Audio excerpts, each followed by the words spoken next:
And back to Washington, where work to end the shutdown continues, and Senate Republican Conference Chair Tom Cotton joins us. President Trump, truth last night.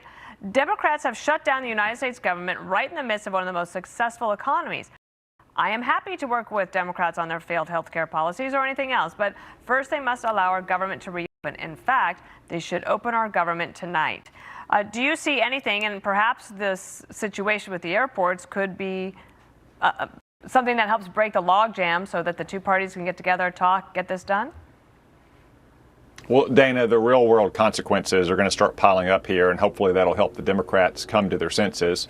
As President Trump said, as Speaker Johnson and Senator Thune have said all along, there's nothing to negotiate until the Democrats vote to open the government. If they want to talk about giving taxpayer-funded health care to illegal aliens at that point, then they're certainly welcome to do so. But they need to open the government. You started to see some consequences yesterday with these air traffic delays out in California. Later this week, the Women, Infants, and Children's Nutritional Program is probably going to run out of money. That means poor moms with kids may not be able to buy milk and eggs and breads for their kids.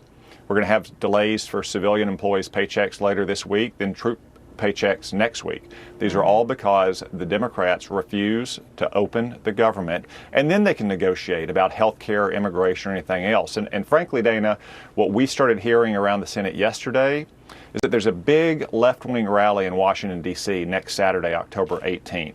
And Chuck Schumer and the Democrats are so scared of their own radical left-wing base, they plan to keep the government shut until after that rally, and only then will they vote to keep the government open. They shouldn't be playing political games with nutrition for kids and our troops' pay. They should vote to open the government today.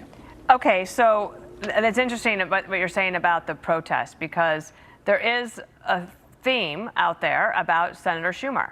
And one of the reasons he has, held steady on this one, where he didn't in March, is because he's concerned that Alexandria Ocasio-Cortez or someone else from his left would be challenging him before next year. Do you think there's any semblance of truth to that? 100% true, Dana. We've seen it now for months in the Senate. Chuck Schumer is scared, first, of Alexandria Ocasio-Cortez, and second, of his radical left-wing base. That's why we're in this Schumer shutdown. Chuck Schumer knows better.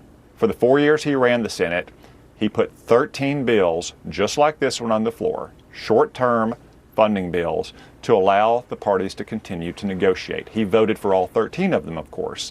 Now he refuses to vote for them because he's scared of his own political base. And particularly, he's scared of this big left-wing protest in Washington, D.C. coming next Saturday, October 18th, and apparently is willing to shut down nutritional programs for young children and pay for our troops so he can get beyond that protest on October 18th and not face any blowback.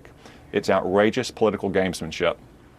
All right. In the meantime, we've had the situation where the president yesterday said that, well, he was asked a question, a hypothetical, if he would ever consider using the Insurrection Act. He said, hypothetically, yes, sure, I would do that. Senator Merkley is out there saying that Trump is manufacturing this crisis in Portland. Where do you come down on National Guard troops being deployed to deal with this issue, and is the Insurrection Act necessary?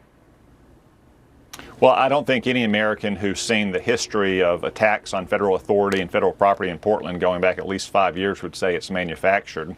Look, you always want to rely on local police first, and the police forces in these cities can probably do the job if they're allowed to do the job. Unfortunately, you have left-wing Democratic mayors who don't just restrain them from enforcing ordinary criminal laws. You have the mayor of Chicago who is telling his police department explicitly that he's not allowed to support federal immigration officers in their city. So think about that. You could have a shootout between depraved, criminal, illegal aliens and federal immigration enforcement authorities, and the Chicago Police Department are not going to come to their assistance.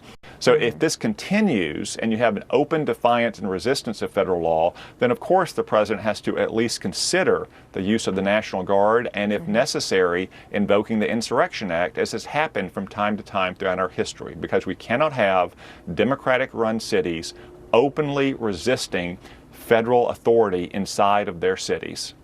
Well, let's hope it doesn't come to that. Keep us posted. Interesting on that protest on October 18th. I bet you're right. They'll wait until after that. And we'll see if Mom Donnie goes down and has a starring role. Thank you.